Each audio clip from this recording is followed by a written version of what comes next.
Hello friends, തമ്പനയിൽ കണ്ടപ്പോൾ നിങ്ങൾക്ക് മനസ്സിലായി കാണുമല്ലോ. നമ്മളിന്നൊരു ടിപ്പായിട്ടാണ് വന്നിരിക്കുന്നത്.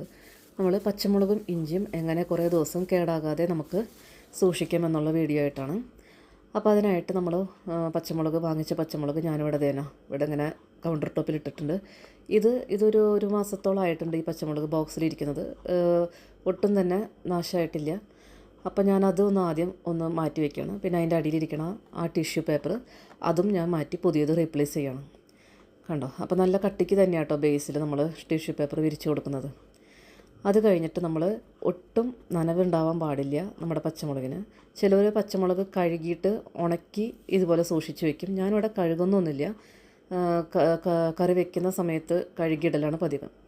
അപ്പോൾ അങ്ങനെ കഴുകി ചെയ്യുന്നുണ്ടെങ്കിൽ തന്നെ നല്ലോണം ഒട്ടും ഈർപ്പം ഇല്ലാത്ത രീതിയിലായിരിക്കണം ഇത് ചെയ്യേണ്ടത് കേട്ടോ.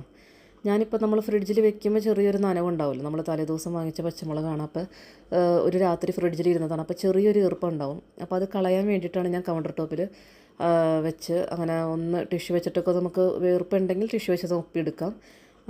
അപ്പോൾ അത് കഴിഞ്ഞ് ഇതിൻ്റെ ഞെട്ടിയൊക്കെ മാറ്റി നമ്മളിതുപോലെ ഫുള്ളും മാറ്റിയിട്ട് വെക്കാം.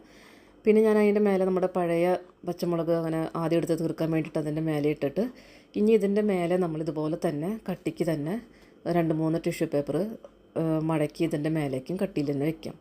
അപ്പോൾ ഇതിലൊട്ടും ഈർപ്പം ഉണ്ടാവില്ല. നല്ല ടൈറ്റായിട്ട് തന്നെയാണ് ഇരിക്കുന്നത്. ഓരോ പ്രാവശ്യം നമ്മൾ എടുത്ത് കഴിയുമ്പോൾ ഇതുപോലെ തന്നെ നല്ലോണം എയറൊന്നും കിടക്കാത്ത രീതിയിൽ വെക്കാനായിട്ടൊന്ന് നോക്കിയാൽ മതി. അപ്പോൾ ഇങ്ങനെയാണ് പച്ചമുളക് വെക്കുന്നത്. ഇനി നമുക്ക് അടുത്തത് ഇഞ്ചി നോക്കാം. ഇഞ്ചിയും ഇതുപോലെ തന്നെ ഞാനിവിടെ ഒരു തേങ്ങയൊക്കെ കൊണ്ടുവരുന്ന ഒരു ബോക്സാണ് എടുത്തേക്കുന്നത്. അപ്പോൾ അതിലോട്ട് ഇതുപോലെ ബേസിൽ ഇതുപോലെ കട്ടിക്ക് തന്നെ ടിഷ്യൂ പേപ്പർ വിരിച്ചു. ഇനി ഇഞ്ചിയും ഈ കുറച്ച് അളവിലാട്ടോ അതൊക്കെ വാങ്ങല്. നമ്മൾ എന്തായാലും ഒരു മാസത്തിൻ്റെ ഇടയിൽ നമ്മളിത് വീണ്ടും വാങ്ങും. അപ്പോൾ ഇഞ്ചി ഞാൻ ഇങ്ങനെ പൊട്ടിച്ചാണ് വെക്കൽ. പക്ഷേ പൊട്ടിച്ച് വെക്കുമ്പോൾ കുറച്ച് അളവിലാണെങ്കിൽ മാത്രം ഇങ്ങനെ പൊട്ടിച്ച് വെക്കാൻ പാടുള്ളൂ കേട്ടോ. കാരണം നമ്മൾ ഈ പൊട്ടിച്ച് വെക്കുമ്പോൾ അതിൻ്റെ ആ ഒരു തുറന്നിരിക്കുന്ന ഭാഗമുണ്ടല്ലോ, അപ്പോൾ അവിടെ നിന്നൊരു ഈർപ്പം ഇറങ്ങി വന്നിട്ട് പൂപ്പൽ പിടിക്കാനുള്ള സാധ്യതയുണ്ട്.